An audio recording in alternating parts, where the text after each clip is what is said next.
Hi there, and welcome to the third episode of the second annual Digital Government Excellence Symposium, presented by Pay It and brought to you from beautiful Utah County, Utah. I'm Kelly Schaub, Field Marketing Lead here at Pay It. The background behind me is what I see every day since I live here and call Salt Lake City home. Why this is relevant to today's episode of the symposium is because one of our featured speakers represents Utah County. The topic of today's episode is Slow-Mo No More, Government at Warp Speed, Accelerating Digital Government Services Delivery. We'll hear from Amelia Powers Gardner, Commissioner of Utah County, and Kevin Carnes, Clerk of Court for Lee County, Florida, who will share their vision and practical tips for local governments and their residents. Let's hear from our speakers on how this could be done in other types of digital government services that residents use on a daily basis. John Telch from Pay It is here with us to interview Amelia and Kevin. John, over to you. Thanks everyone for tuning in. We have Amelia Powers Gardner, who is the UT Commissioner in Utah County, as well as Kevin Cairns, the Lee County and Florida Clerk and Comptroller. And with that, I'm going to start with Amelia and putting her on the spot to just give a little bit of a background on yourself, Amelia, some tidbits about driving innovation in Utah County and delivering digital services to residents at lightning speed. And then Kevin, it's over to you. Thank you so much, John. As you mentioned, I'm currently a county commissioner in Utah County, Utah. Prior to being the county commissioner, I was the clerk and auditor, which is not unlike what Kevin does. So I was basically the CFO for the county, as well as the county clerk who ran elections. Prior to that, I spent a couple of years doing business operations consulting, but the vast majority of my professional career was with Caterpillar, the large tractor and diesel engine company. And at Caterpillar, I learned innovations and process control, Six Sigma, lean manufacturing, all of those sorts of things. So when I came into government, I came in with an attitude of let's embrace this idea of continual process improvement, and let's always strive to see how we can do better. Also, a little further back, I'm the youngest of 5, and I was born to a single disabled mother. And because of that, I have that lived experience of watching my mom try to interact with government services with her physical disabilities and working 2 jobs, raising 5 children. And so as I approach every one of these processes, I'm always looking, how can we better serve our citizens, particularly those that are traditionally underserved or marginalized? And what I found is that technology and innovation, not only does it improve our processes and make government more efficient, but it better serves all of our citizens. So I've really embraced that here in Utah County, and I've been known for innovating, disrupting processes, and really bringing remote services to all citizens. Amazing, thank you. I definitely want to come back to a few of those points as we go through. Kevin, before I throw it to you, I would love to put you on the spot in your intro a little bit about your experience driving an increase in online services, the budget, the tax dollars that you manage, and that importance of speedy revenue collection. Absolutely. Thank you, John. Happy to be here. I'm really looking forward to today's conversation with Amelia. Just for a little bit of background, as Amelia said, I'm the county clerk of court and comptroller, of which in Florida is independently elected positions. There are 67 of us statewide. And our roles are really kind of ministerial in one aspect of supporting the courts. But as county comptroller, we have really expansive jobs in protecting the taxpayer dollars. And so here in Lee County, that's an investment portfolio of around $2 billion. And so as Amelia said, we're really the county's chief financial officer and helping them make sure all their accounting and financial reporting is put together. But through that is a service-driven component. So for a little bit of a background, I've been doing this for a little over 2 years as an elected official, but I've been working in this office for the better part of 16, 17 years. And that's given me the ability to kind of see how local governments interact in a variety of different roles. So Amelia is giving you more of the conversion from private sector to public sector. I've grown up in the public sector and kind of have a similar view with Amelia of how can we do better and what can we do to be better. Continuous improvement is one of our core values here at the clerk's office, and we consistently try to find areas where government is being brought to the citizens rather than citizens being come to the government. In the best way possible. And so I'm getting ready to have an in-service day with my employees in the next several months. And my vision is how can we be the Chick-fil-A of local government? I'm really excited to expand upon that a little bit more. Let's dive into the questions. Love it. Love the enthusiasm. Amelia, I'm going to start with you. Given your experience in the private sector, which, as you mentioned, you've got a bit of engineering, manufacturing, business development, these industries are really deliverables oriented and focused on speed and performance. How does that experience influence your vision and your execution style in your role? Yeah, that's a great question. So when I first came in, that's one of the first things we did is set our vision, right? What are our deliverables? I came in and sat down with my employees and really got down to the core of why does this department exist? What is the purpose of this division and department, and why do we have the employees we have, and what are their responsibilities? And then from there, based off of those visions, then we set goals on what we wanted to accomplish, and then we set KPIs, key performance indicators, towards those goals. And really, I broke it down like I did in the private sector. So for example, in the elections division, you know, when I first started, we had these lofty goals of like run a good election, but we got down further and said, who are our customers? Well, our customers are not only the voters, but our customers are also the candidates who are on the ballot, right? And how do we serve them better? And how do we make sure that they have confidence in this process as well as the individual voter? And not just the people who happen to cast a ballot, but every eligible voter. How do we better serve every eligible voter, whether or not they voted in the last 3 or 4 or 5 years? And let's find out why, if they haven't voted, and see if we can fix those problems. So that's kind of a specific example of how I took that private sector experience and really applied it to that division. I'm going to jump now to a question for both of you. And Kevin, I think I'm going to start with you. You know, what does innovation mean for your county residents, and how does leadership embrace that? And then coupled with that, what resident digital services need that improvement, maybe that overhaul, and what's your vision for that? Awesome. I'll start with the latter part of your statement or your question first is what is the vision? Because I think Amelia had it exactly right. You got to start there and work your way backwards. So at least for Lee County, specific to this office, our vision is to be the premier model of exceptional government. Constantly ask ourselves, what does it mean to be the premier model of exceptional government? And my most relevant example of that is how can we be not only the Chick-fil-A of local government, but the Amazon of local government? Because Amazon can get something to your house in the better part of 24 hours after you hitting a couple of buttons on your screen. But governments have a tendency of saying, oh, I'm only open from 8 to 5 and I close down for lunch. And it's a whole bunch of legalese and steps for a customer. Like Amelia said, these are customers who need services from their local government to do something. And it needs to be as simple as Amazon has got it figured out. Now, granted, Amazon's got billions of dollars to kind of put into their infrastructure and their network. That shouldn't stop local governments from trying to provide citizens at the click of a button at all hours.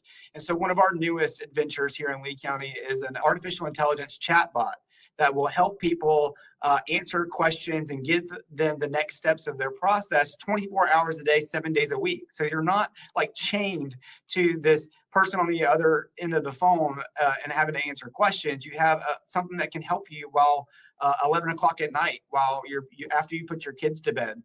And you can get to a starting point, and then maybe the next day on your break or lunch, you can just dial in and figure out next steps. So we really want to blend the Chick-fil-A's and the Amazons in the private sector and bring that to government in order to make it a better process for everybody. Amazing. Amelia, I'd love to get your perspective on the same questions. Yeah, I love everything that Kevin said. If you look at it and say, how do we better serve our citizens, and what does that mean? And I've got a couple of examples. One of the ways that we can better serve our citizens, we had a 24-hour ballot center in 2020 that people could come and vote in. And what that meant is we had people on second shift that got off work at 11:30 p.m. that were coming in between midnight and 1 a.m. to vote. And many of them said that they would not have had the opportunity to vote because their work schedule just conflicted with when the polls were open, and how excited they were that we were open during those hours. Well, that was a very unique thing, right? That was a presidential election in 2020. We can't open our doors 24 hours all the time. So that got me thinking, how do these guys that work the second shift and get off at 11:30 p.m. and are asleep in the morning, how do we better serve them? And so we've done a few things. One is any service we can do online, we do. So in Utah County, you can get a marriage license 24 hours a day, 7 days a week with nothing more than the camera on your phone and an internet signal and a credit card. On Thursday, I attended a friend's wedding, and after the ceremony, I went to go give him and his new bride a hug, and he gave me this big hug and said, by the way, the marriage license system was fantastic. We did it at 11 o'clock at night after she got off work, didn't have to take a day off work. Thank you. That's what we want. We don't want people coming in on their wedding day and grumbling and hating government. We want them to say, that was easy, that was great, it was convenient. And so things like requesting a birth certificate, getting a marriage license, any of those things that can be done online should be done online.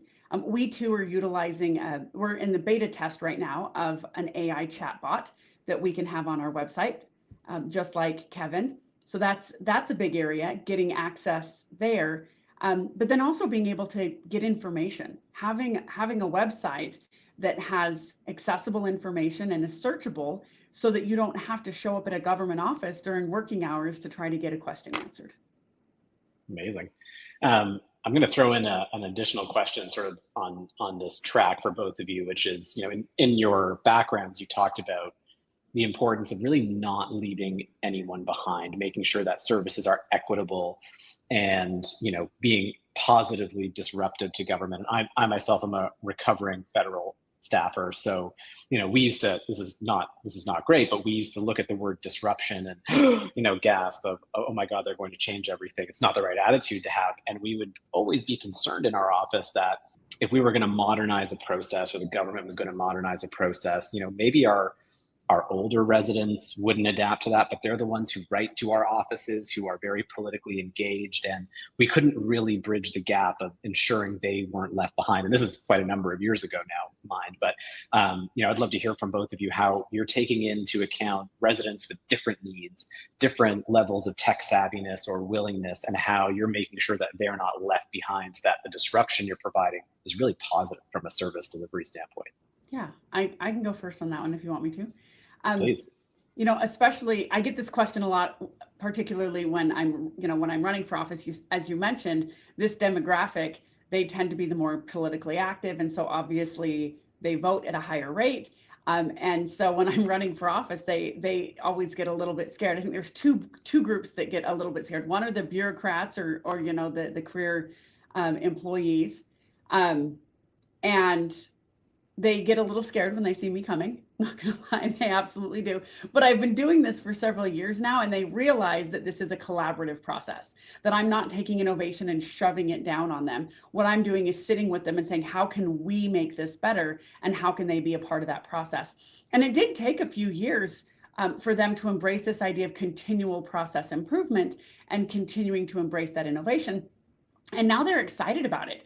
90% of the ideas that we have in our county now and the innovations we're doing come from the employees. They're now thinking about this constantly and then bringing things forward. On that same note, with our older demographic, I just make sure that the way that they have been served is still available. So just because you can get a birth certificate online doesn't mean we don't still have a front office that they can go to. And in fact, one of the things that I try to help them understand is that they actually get that service better and faster because they're not standing in line with a bunch of millennials who also need a birth certificate so that their child can go to kindergarten. The lines are shorter and there's more parking spots available, and it's easier to get in and out because those who want access to the technological solution have that access. And those that want to continue doing it the way we have, we just make sure we're continuing to serve them, and we can serve them better. Now, sometimes that does create a little bit of an additional difficulty when implementing innovation and technology because you almost have two parallel processes. But that's what we need to do in order to ensure that we're serving all of our citizens. So it takes a little bit of extra effort, but we do it. Amazing. Kevin, I'd love your thoughts on this as well. I mean, that was a beautiful answer from Amelia because I agree with it 100%. And I think our job being in the government, whether we're an elected official or not, our core mission is to balance the needs of our community and the needs of our employees. And we as leaders are responsible for creating a plan that balances both of those and gets us to the vision that we've promised the people who voted for us or pay us with their taxpayer dollars. And so from all the things that Amelia said, I completely agree.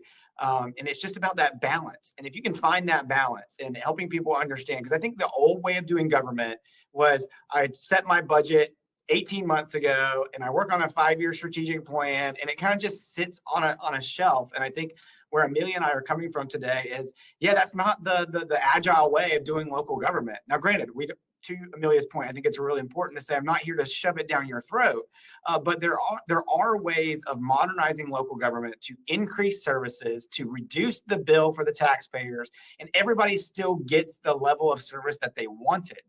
And there's advantages to either one of those. And it's just up to the governments that are helping provide those services to make sure that really did hit that balance. Is it cost effective? Is it working? Did it, to Amelia's point, did it streamline the lines? Did it create the less parking? I think that's important to, as you're developing your vision and your strategic plan and you have your KPIs, is you circle back around to those things and say, did it give us the result or the benefit that we were looking for? That return on investment is a key part of making sure you go back into your communities and saying, hey, I know I'm a change agent. I know that could be scary. I know that can give you some feelings of anxiety, but here's the data that sells this story because you now have the option of coming in person or you have the option of doing it online. And both of those were faster than the traditional methods of government providing those services. And so I think it's just sitting down, having the conversation like Amelia suggested, and really making sure that you have the buy-in from your community and the buy-in from your staff. And that when you put all those forces together, you get the outcomes that you were looking for. Brilliant. In a similar vein, a little bit different, Kevin, I'm gonna put you back on the spot. Leaders like yourself often face barriers, let's call them. You've got budgetary cycles, you've got maybe that resistance from staff to change, legacy technology complexities. Maybe there's not the resources, or the resources are in bucket X and you need resources to be in bucket Y. How do you begin to overcome challenges like that? How do you approach them in a responsible way? That is a really great question because as you're on the campaign trail, it's really easy to make commitments to people and say, yes, we can do that. And then you get the job and you come into working with your team who is behind your vision 100%. But then, as you said, there's a whole bunch of barriers and challenges in order to get to that vision. And so other than this, the budget. I mean, the budget's a big one because it's set in the past. And so I took over a budget from a former elected official who didn't have the same vision and priorities that I did. And so you kind of have to figure out that budget process while you're also planning for the future of your needs. But then my big thing here in Lee County was cybersecurity. It is a growing concern across the United States and across the world. And that's something that we have to get used to talking about as local governments, because it's easy to say, oh, the law doesn't operate that way, or, oh, the money wasn't in the budget. Well, cybersecurity is going to happen to you when you least expect it. And so there are a variety of challenges that you're going to have in local governments to execute your vision. And for me, it's all about communication and collaboration.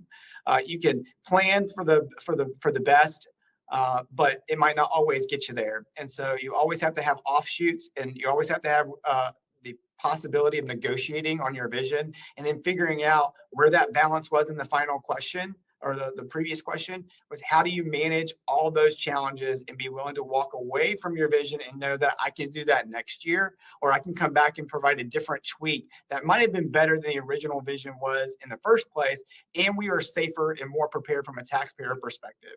So really, I have a group of 10 executive leaders that help me manage 822,000 citizens in Lee County. And we are really kind of the brain trust of providing these services. And we try to put out every possible scenario that we can think of. And so when we get to that roadblock, it's not a deflation of our vision. We're just going to plan B or plan C or plan D, and then just circling back around and knowing that we can still get to our vision. There's just a few road bumps along the way. Amazing. Amelia, I want to go back to this online marriage license portal, which really was the first of its kind in your county, and that is something that you pioneered. Selfishly thinking back, it was recently 5 years ago that my wife and I were in line at City Hall for our marriage certificate, canceling all of our meetings on a Tuesday, lamenting that we don't live in Utah County at this moment. I want to know, how was it received by residents? Was it well received? And based on the success and the implementation, do you plan to expand to other areas, parks, utilities, maybe property tax? And is there a line of sight to having a, single pane of glass where residents in your county are going to be able to do everything they wish to online? Yeah, it's a great question. So it was wildly successful and people absolutely loved it. Our Google rating is 4.9 stars. So to have a government office with over 1,000 reviews with a 4.9 star Google rating, that tells you how much people love it. So I actually had a similar experience where I won my primary election, and then a few months later got married. And so I was almost like a secret shopper, right? So I was going to be the boss of this department, and they didn't know me, they didn't recognize me, and I came in with my soon-to-be husband and had to go through the process. And he had to take a day off work before our wedding. And we had several kids in tow because this was our second marriage for both of us. And so we had a couple of our kids in tow with us. And it was so inefficient and so frustrating that I was like, okay, this is one of the first things we're going to fix. So we really embraced it, and the citizens have loved it. Now, lucky for us, you can get, in the state of Utah, you can get a marriage license from any county to get married anywhere in Utah. And so statewide, only about half of our marriage licenses are actually for people that are getting married in Utah County. Then we've got about 25% of the marriage licenses that we issue are for people getting married in other counties in the state of Utah, but they're choosing to use our services because it's easier, because they don't have to take a day off work. And then 25% of them are people outside the state of Utah that are going to utilize a virtual wedding ceremony with one of our officiants here in Utah. So this is very popular with people that are going to do a destination wedding. They can get married legally in the US and have a US marriage certificate, and then get on a cruise and go and get married somewhere, and always have access to a readily available marriage certificate. So we do about 25% international or outside of the state of Utah with these virtual weddings. Very successful. We've made well over $1 million off of people that don't live in our county utilizing our system. Now, because of the success and because people like it so much, we have had the ability to expand that. And we're starting to, like I said, you can now order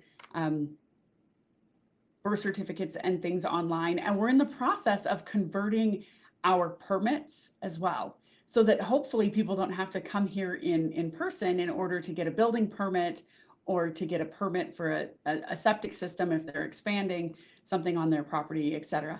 And we've got a process that we're going through. Obviously, the county is huge. We've got 750,000 residents. So we're starting one department at a time. And what I have found is I start with the departments that interact with the citizens most often. So we're starting with the health department, and we're systematically going through and seeing what can we put online, what can we put remote. In order to make an appointment for any of the clinics in our health department, you can now do that online 24 hours a day. So that's how the adoption has been going. Question for both of you, and maybe Kevin, we'll start with you this time. Procurement is some people call it a necessary evil, because it's public, it can be public resources, it can be public funds. There needs to be accountability to the public and to other government elements, but procurement can slow down, or a lengthy big procurement can discourage agencies from undertaking new initiatives, particularly when they're technological in nature. It can be cumbersome on time and financial resources. How do you deal with that? Do you expedite the process in any way? Do you have does your county have a different way of looking at it? I'd love to start with you, Kevin, on that. Yeah, this is always probably the bane of existence for local governments because it's such a complicated process, and it can feel like it's slowing you down. And I hate to draw on my prior question or prior answers, but it is about that balance. We know that procurement is, in my personal belief, a necessary evil. As comptroller and chief financial officer of this county, the transparency is something that's really important because these are not small dollar amounts. I mean, these are large dollar amounts that should have a huge return on investment for the taxpayers. And so making sure this process is easy and transparent is at the top of my list. And the question is, how do you do that? And that's actually something that's on my list for my new term. I actually just was unopposed in my election, so I have a 4-year time frame to execute my vision. And procurement is actually at the top of that list, where we're going to be updating one of our financial systems from a 30-year legacy product to a more modern one. And procurement is an area of opportunity for our county. It's just disjointed. The documents are hard to find, and I'm sure that it's already difficult for anybody to look for records online if you don't know what you're looking for.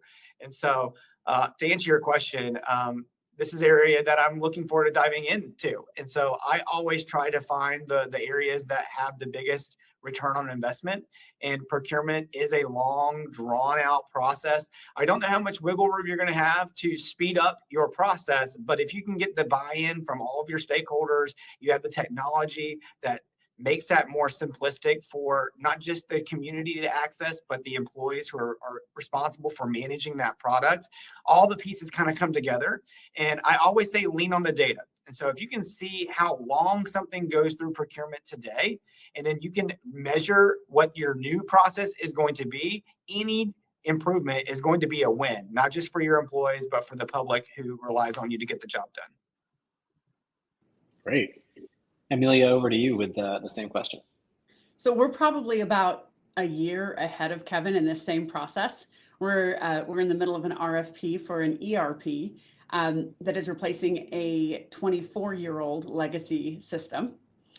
So we actually have just gone through and updated a lot of our procurement policies, and we worked very extensively with consultants on what are other government entities doing. And software and innovation is really a key aspect that most of our procurement policies from probably state, local, and federal government agencies have not been updated to keep up with this. So for example, some of the software requirements, if you look at traditional RFPs, it'll say something like 10 years experience working in the government sector. Well, there's not a single blockchain or AI or disruptive technology, remote identity verification technology vendor, and many times not even remote payment vendor that has 10 years of experience, let alone 10 years of government experience, right? So taking that into account and having to adjust is really necessary. In order to be an innovative organization, you need to be able to try new things. And so we've worked with changing thresholds. We've worked with, when we're dealing with disruptive technology, looking at different requirements. Instead of saying you have to have 10 years experience in the government sector, maybe we can say you need to have third-party verification of your claims. So one example, I work a lot with blockchain.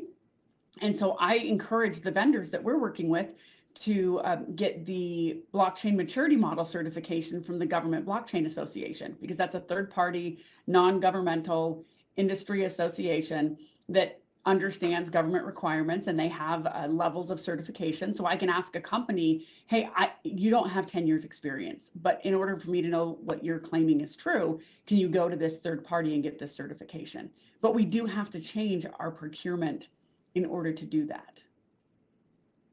Excellent. Kevin, I want to have you talk a little bit about courts specifically. So, at Payit, we have quite a few partners that have digitized court experiences for residents to, just create a more efficient process for paying fines or addressing citations. And, one of the knock-on benefits of that is that it can save a stressful trip to the courthouse for those smaller infractions where, maybe you're just disputing, maybe you're just, yep, I definitely got that parking ticket and I'm going to pay it and I don't have to cancel my meetings or find childcare. I'm going to get on with my day. And so there's that huge resident piece, again, of making life easier for residents. And what's your take on creating digital services with those resident needs in mind when you're trying to better serve your community? Great question. And it's probably goes without saying that I'm not a current Payit customer, even though I'm on your panel today. So there is no bias here in my answer to Payit. But I think that you have the same vision that Amelia and I are kind of talking about today, which is you have problems that you're attempting to solve, or you have services that you have to provide to your community. And someone somewhere needs to make a determination on whether that is currently working or whether it can work better. And I think when it comes to the court system and paying fines and fees, that is a huge area of opportunity because of the demographics of the people that come through. Typically, these individuals are wanting to pay in cash, don't have access to the internet, or lack the transportation in order to get to like a library in order to do that sort of stuff. And so I do think there is an opportunity to talk about paying fines and fees in a way that leverages a return on investment for everybody involved, because you can't always rely on citizens to get to a brick and mortar building. And so it is thinking about maybe things at gas stations. You have these little payment modules now that will accept cash at satellite locations, and really coming up with some innovative ways that maybe you accept Google and Apple Pay. So that's another opportunity for local governments to look into. You heard I'm going to talk about blockchain. Cryptocurrency might be something local governments eventually look to, but it's constantly looking at the demographics of the community that you're serving and saying, what is the data showing on what their payment rate is today, because it might not need too much tweaking, but it's really to make sure that you continually provide those services to make it a little bit easier on them today, because if they don't make their fines and fees in the court system, their life can get more complicated. They can get arrested, they can go to jail, and now they have attorney's fees. And so you constantly want to provide these services in not just an easy way, but it needs to be really, when I say easy, not just implementation for the local government to implement, but it needs to be easy on the consumer. If it's a lot of clicks and a lot of searching and a lot of hoopla for them, they're not going to pay it. Or they're going to go through a really hard time getting downtown in order to pay it. And so I think Payit has a great vision on trying to make this easier on a community that probably needs some help. And so I think this seminar is actually a step in the right direction of making sure that local governments are doing their part at making government services easier and more accessible to everybody. Brilliant, thank you. As we get down to the last few questions here, they're all pointed at both of you. I didn't have a nicer word than pointed. That sounds very aggressive, like this is a trial or something. But I want to talk about, Amelia used the words government brought to you. And, for both of you, resident-centric technology, that idea that everything, okay, let's re-envision government technology and services. Let's build it all around the resident. That's really a departure from where we were in North America, say 10 years ago, where it was the government will dictate what the service is, how it can be approached, how it can be used, and that is the best approach. Now we've got this sort of resident first. What does the resident need from an equity perspective, from an access perspective? And we're trying to, all of us, in our various roles are trying to meet residents where they are. Amelia, starting with you, can you share your vision for how those government services, should be developed? I know we've talked about this a little bit, but even taking on some of the previous answers, I'd love to get your perspective on that. Yeah, I think what that means is that we're looking at the variety of people that we serve. So the average age of a citizen in my county is 23 years old, right? 23, we have a lot of kids. So we want to make sure that the Gen Z and the millennial population and those that are coming up, that they feel comfortable interacting with government. And they feel most comfortable on their phones, right? They feel most comfortable texting and doing things via phone. So I want to make sure that as they start interacting with government services, that they feel comfortable. But my mother also lives in my county, and my mother is in her 70s. And she's not as technologically savvy. But at the same time, she also has a hard time driving, right? So I want to make sure that whatever solution we have, you don't have to be an expert in technology to be able to execute it, because I need to be able to serve my mother with remotely, but in a way that she feels comfortable with. And then we've got those that come in. So I think every time we look at a new solution, we need to be looking at who's going to be using it, the variety of people that are going to be using it, and how do we make sure that every citizen gets served.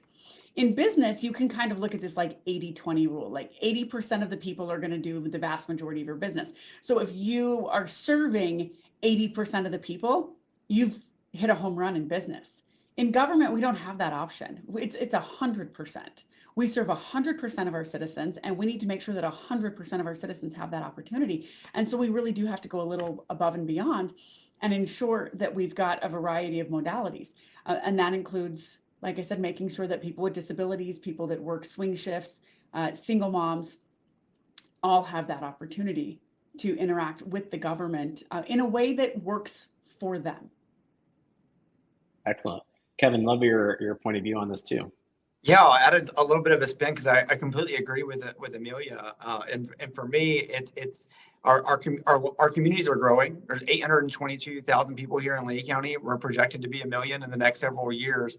And so it's not just about access and equity because that's important, but it's also about the ease of that. And so when you have to drive 1 hour to get to a location in order to do stuff, that's not effective for us as citizens, and it's definitely not effective for the government, because by the time you get there, you got to go through security, you're angry, you got to wait in line. And so it's really about having technology to provide a benefit to the community, if that's the benefit that they're looking for.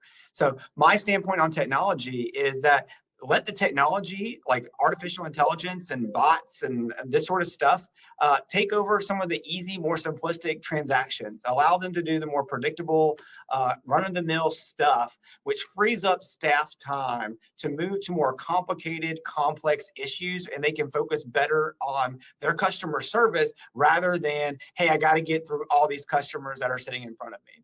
And so I think it's really important that you balance that equity, because government has to help everybody that's in front of us. We don't have we don't want to, and we shouldn't have to pick certain demographics to serve. But if you can find the lanes, and I think Amelia said that right, find where your demographic finds their niche at, and then pick the things that are going to be most beneficial to each of those audiences. And that's that continual improvement. If you make minor tweaks over a long period of time, that makes up to a big impact. And so if you're in a 4-year seat like I am, I can pick 4 changes that are smaller in nature and do one of those once a year. And at the end of that 4-year period, we have a fantastic opportunity to go out and tell the citizens what we're doing for them every single day. And so technology is one piece of the puzzle, but it's certainly a tool that should be looked at by every local government in order to improve citizen services. Amazing. One of the things that I think we all think about is, okay, we have a service in mind. We're going to improve service delivery via this service. We want to do it as quickly as is responsibly possible. And then there's the adoption question. How do we get folks to be in the know that we've improved this thing for them, that they can go and take advantage of and use, and that we've worked really hard to create? And how do we ensure not only that they know about it, but they can use it easily? So I would love to know what your perspective is on that, and how you might collaborate, with vendors. Amelia, you were talking about, you're both talking about maybe looking at crypto, looking at blockchain, looking at best practices. So how you might attack the problem of adoption to make sure that it's high, and how you might seek out partners to help you do that, or how you might engage with partners to help you do that. Maybe Amelia, we'll start with you. Yeah, it's a fantastic question. It's funny. A few years ago, we were able to get a bill passed that said that government entities can accept crypto as payment, and we still don't have a vendor that can do that. So we've had a law in the state of Utah for 2 years, but I don't have a vendor yet because crypto vendors aren't checking RFP websites, right? So we're in the process right now of we've just renewed that RFP and we're looking, but that's a great example of kind of a fail where we were forward thinking and said, hey, we want to help serve underbanked and underserved populations. And so we're gonna pass this great law, but then if we don't have the execution strategy, it doesn't work as well. I think partnering with vendors is going to be really your best bet on that, because we in government, we're not really set up to get the word out and to advertise, and we don't have advertising budgets, so to speak, but the vendors do. So when you find a partner vendor to implement one of these solutions, one of the best ways you can get the word out is to truly partner with them and ask them to help you get the word out to your constituents, so that you can take advantage of the hard work that you've done implementing this solution. Amazing. Kevin, what's your perspective? Yeah, I think that's a great kind of lens that Amelia provided, because I think we're probably really aggressive in the sense of what we want to provide to our citizens. And so it's always that question of what can you not provide your citizens? And so for us, and I'm speaking a little bit for Amelia here, we're always trying to say what's stopping us from making this change. And legislation is a big piece of that. And we haven't really talked too much about politics here, but that is part of the process in providing these citizens these services, because it might be a law that prevents you from doing something that you think is in your best interest for your community. And you have to go and kind of play that political game and try to make sure that you're selling it, not just from a citizen and community standpoint, but also these vendors, and going through the lobbyist process and going through and talking your vision through the decision makers. Because I don't know if Amelia's in this spot, but I'm part of the executive branch. I kind of execute what I'm told. I don't have the ability to change a law without going through a really complex process. And so I have to go back to my legislatures and build that rapport and kind of whip the votes to say, hey, I believe this is going to be not just beneficial to my county, but I also go and work with other clerk and comptroller offices around the state that says, do you find this beneficial? And then we are kind of a united front on saying, hey, this is going to be a big, meaningful change for all Floridians. And then we got to go down the political process to get that change. And then we can work out that relationship that Amelia was talking about with vendors. And so it's really making sure that all those ducks are in a row and making sure everything kind of like falls in a nice line. And quite frankly, it's rare that it actually does. But when it does, it actually works out to the benefit of the taxpayer, which is what we're all here for. Excellent. Is that you've made it. We're at the final question. And I'd love to hear from both of you, sort of to close out and in summary of all the things that we've touched upon. What does government at warp speed mean to you in your current mandate? And maybe, Kevin, I'll start with you and we'll close out with Amelia. And before I do that, I just want to say thanks to you both. I think this conversation could go for 4 hours without losing steam, because there's so much to unpack here, and you both have such an interesting background and experience. So I just want to thank you both for the engaging discussion. And with that, Kevin, it's over to you. John, thank you for the opportunity to speak today. It's been an honor. Amelia, you are top notch, my friend. But I'll just round off by saying government has the community kind of bundles us up into one ball of yarn. They don't know where to go. They don't care what we do. They care about how they felt when they left your office. And so from my personal standpoint, government needs to be shaken up.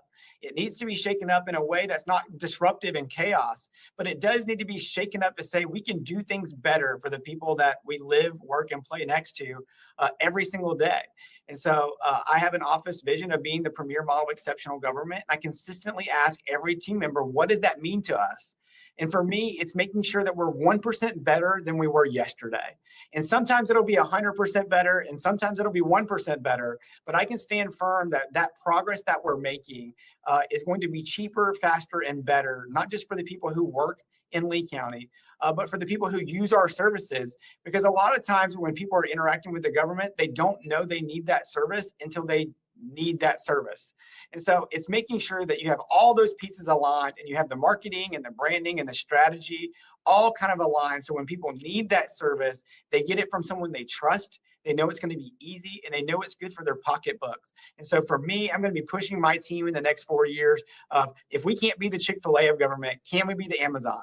And if we can't be the Amazon, can we be the Chick-fil-A, and kind of bringing that into our own brand? So hopefully at the end of the next 4 years, I'll have a Lee County clerk and comptroller kind of spin on Chick-fil-A and Amazon. But for those on the call that are in our roles, kind of like Amelia and I, push the limits and really think outside the box, and then work your way backwards. And if you need to compromise on something now, that doesn't mean it's a failure. It just means that you got to keep going and find a way to get it done. And my advice to everybody is don't give up, because you're doing it for the right reasons.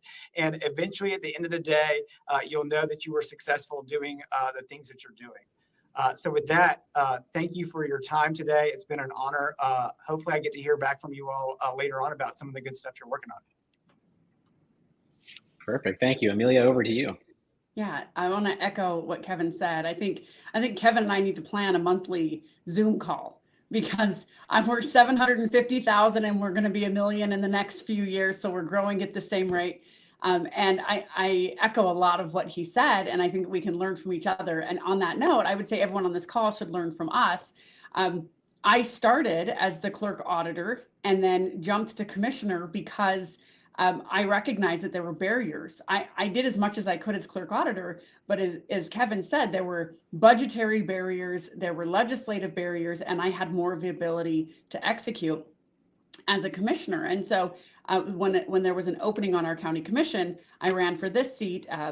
And similarly, it's a 4-year term. And as we go through, when I think of government at warp speed, government is never going to be on the bleeding edge. That's what Amazon and Chick-fil-A are for. But what we can do is we can be on the leading edge, and we can lead our peers in adopting what the Amazons have developed. We don't need to adopt remote verification technology. There's an industry that has done that for us. We just need to find how we can utilize it to better serve our citizens.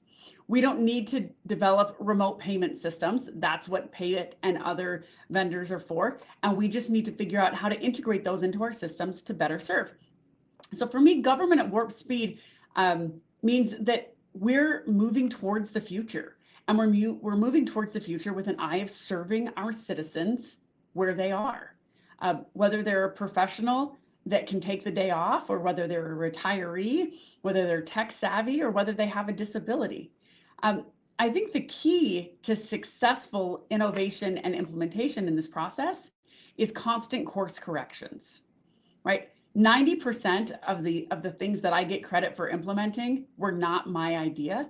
And oftentimes the end result is not what I thought it would be when I started that process. But being willing and open to take suggestions and make these course corrections, keeping in mind that it's not about whose idea it was or how it gets implemented. It's about serving the citizen and how we can best figure out to do that. Amazing. Well, I want to say thanks again to both of you for your time and your insights. You can definitely loop me into that monthly Zoom call.